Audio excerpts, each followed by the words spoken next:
up, YouTube? How you feeling? How you living? Let's get it. It's your girl Francine. Today is Friday, which means it's Fact Friday. We can get to the straight facts. That was really going on. I don't know why I'm in a good mood today, which, I mean, given how my mood has been recently, I am very happy for that. But let's get into the video. Today we are talking about, it's still Pride Month, right? And so for Pride Month, I wanted to talk about kind of the history of two really big things that happened for gay rights or LGBTQ rights. And that is the abolishment of Don't Ask, Don't Tell, or the repeal of Don't Ask, Don't Tell, and the actual, getting the right to be married. I mean, just being married. It took a very long time for us to get there. So, if that's something that interests you, let's get into it. So first I want to talk about gay marriage, right? So, it's kind of a controversial topic. I don't really understand why. I mean, I'm not gonna say I understand why, but I know the reasons. But gay marriage has been a big thing for a very long time. One thing I realized in doing my research for this video was that Bill Clinton, he wasn't the best for gay people, or LGBT community in general, because Bill Clinton is the one who passed the Defense of Marriage Acts in 1996, which essentially said that marriage was between a man and a woman, and that's the only marriage that should be recognized. So following that, one of the first states that actually recognized same-sex couples didn't really say that they accepted them as being married, but kind of recognized the couples and gave them the privileges like heterosexual couples, so like housing and things like that. So the first state to do that was Hawaii, and that was in 1996 following the bill of the Defense of Marriage Act. And then slowly but surely over time, a bunch of singular states decided to actually have same-sex marriage. And I'm going to kind of go on a list of the ones that did it in order. So you have Vermont that did it in 1999. They were the first ones. Massachusetts, that happened in 2004. Massachusetts was a big deal. It was a big deal because, these states were all, allowing same-sex marriage couples to get married. But a lot of these states were not allowing people from out of state to come in state to get married because there's a big thing about, crossing state lines and things like that. So Massachusetts is really big in saying, if you're not from Massachusetts, you can't get married. There's also DC in 2009, Washington State in 2012, and as well as Maryland in 2012. And then a bunch of states decided in 2013 to have their own personal state same-sex marriage laws. And so, to name a few, New Jersey, Illinois, Hawaii finally actually put into law, as well as Delaware and Michigan. And so that was kind of the state's way of all kind of deciding to make official same-sex marriage laws. But different cities in different states were recognizing same-sex couples. So in 2011, same-sex marriage was accepted in San Francisco, but then California was like, nah, y'all can't do that. And so about 4,000 people got, married in 2011 in San Francisco, and all their marriages were nullified. Then you have, certain states that were completely banning it, and that just to name a few, over 11 states made their own laws to ban same-sex marriages in 2004. So we have Alaska, Georgia, Kentucky, South Carolina, Utah, Ohio, Nevada, Montana, all these states were no. And then in 2006, we had even more states that decided to completely ban same-sex marriage. And just to name a few, Idaho, South Dakota, Virginia, and Wisconsin. And so all these states are kind of going against what the other states are doing and just completely banning same-sex marriage.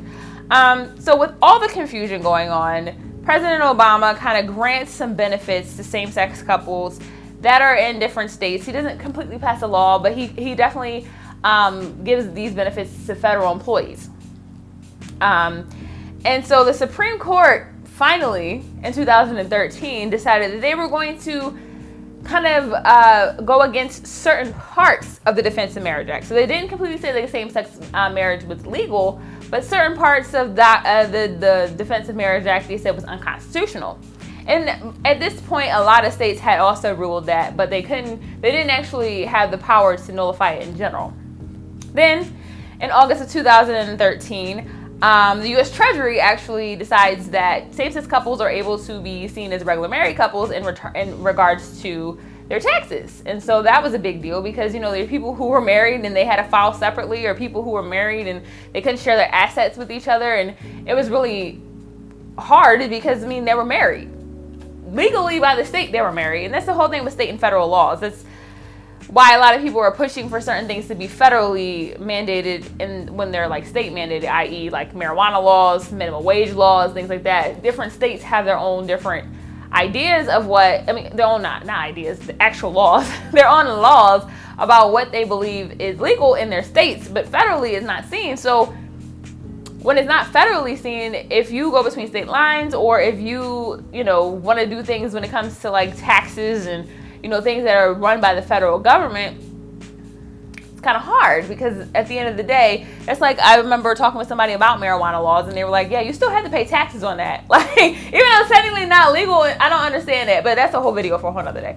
But anyway, finally, in June 26th to be exact, 2015, Supreme Court finally rules same-sex couples can legally marry nationwide. Now, there was a 5-4 split down the middle, essentially. And all 4 of the dissenters wrote their own dissent, which, I don't know if you've read many Supreme Court rulings.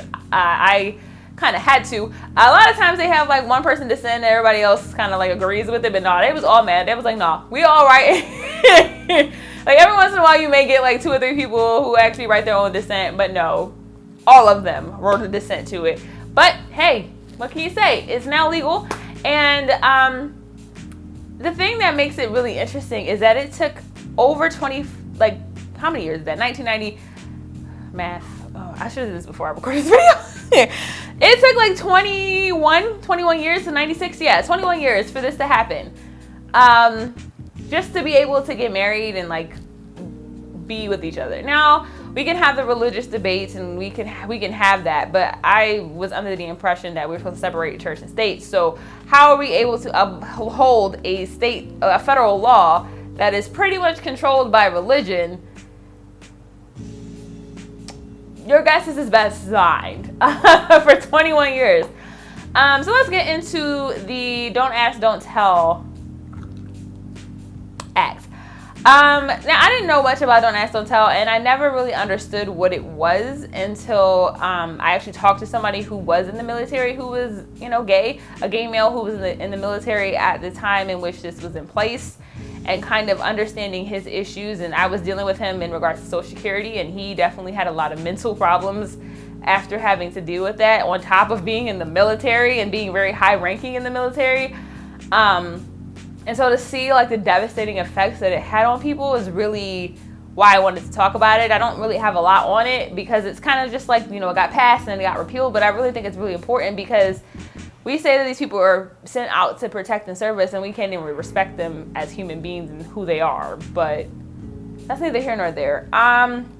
Again, y'all got Bill Clinton. Everybody loves Bill Clinton, but I could do a whole video about how Bill Clinton was kind of problematic. But Bill Clinton, in July of 1993, signed the Defense Don't Ask, Don't Tell, which allowed gay, lesbian, and bisexual individuals to serve in the military as long as they did not disclose their sexuality. Now, this was in his way a compromise between the people who thought that apparently having openly gay troops would somehow affect morale and cause problems in the ranks. Don't know why. I don't know how that affects anything about morale, but your guess is as best as mine.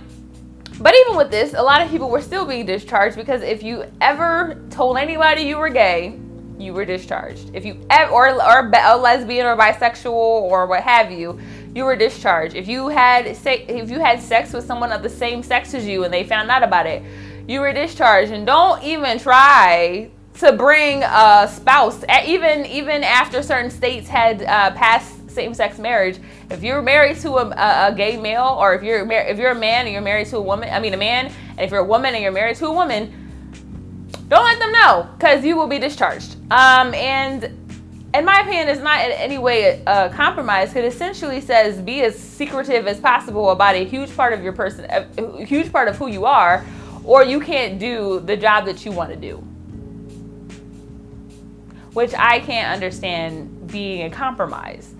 Essentially, we're giving you the right to have a job, but we're not allowing you to be yourself. Now, a lot of people can say that about certain kinds of jobs and certain kinds of characteristics, but you know, with that being like a huge part of your life and you can't be who you want to be, and you're also protecting and serving the people who are telling you you can't, it's so eventually 17 years later, in 2010, Barack Obama decided to repeal Don't Ask, Don't Tell. Now, this took place after the Pentagon had conducted a kind of a survey of servicemen and women to see whether, you know, repealing Don't Ask, Don't Tell would be upsetting to them, essentially. Like, would that be something that they cared about? And 70% said either they didn't care, they had mixed feelings about it, or that it would be a great thing. Yeah, repeal it. So that is good to know that the people you're trying to so hard compromise with don't even care anymore by 2010.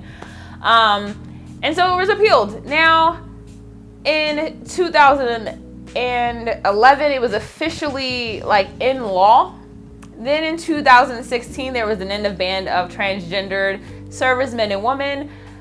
But as you know, y'all good man, Donald Trump decided to kind of roll back some of those privileges in 2018 by saying that having transgender people in the Army was hard for the healthcare system for veterans, because having to deal with them having all their reconstructive surgeries and their reconstructive hormones was too expensive.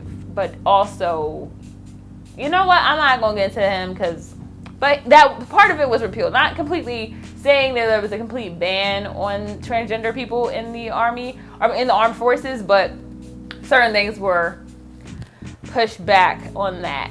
But I find it very interesting that these laws were even put into place in such a recent time. Like, I mean, there's a lot of laws that are put in place against every type of, you know, minority that you're like, how can this be okay for people to do? And to see these two acts being done in the 1990s, not that long ago, like I was born when both of these were put into law, and it took them a long while to get repealed. It's upsetting, but it does say that, you know, keep fighting. Keep fighting. They fought to get gay. Everybody was fighting to get gay marriage. People were fighting to repeal Don't Ask, Don't Tell.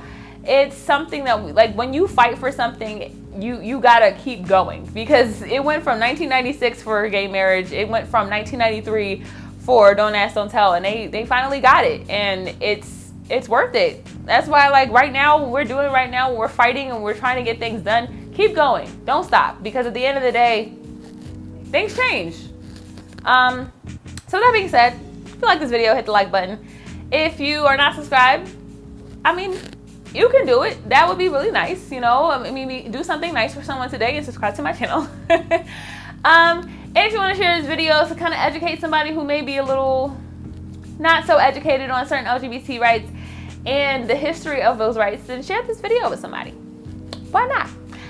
With that being said, I will see you tomorrow. Tomorrow I am going to be talking about defunding the police, because I know that's been going around a lot this week. And I wanted to talk not just about the facts, but about my opinions, because this say last Saturday, about that and how I feel about it and what I think should happen with that. I know I'm not a politician or a lawmaker, but I think that we're a democracy, so we should be listening to the people, right? So I'll put my voice out there. Why not? And with that being said, I'll see y'all tomorrow.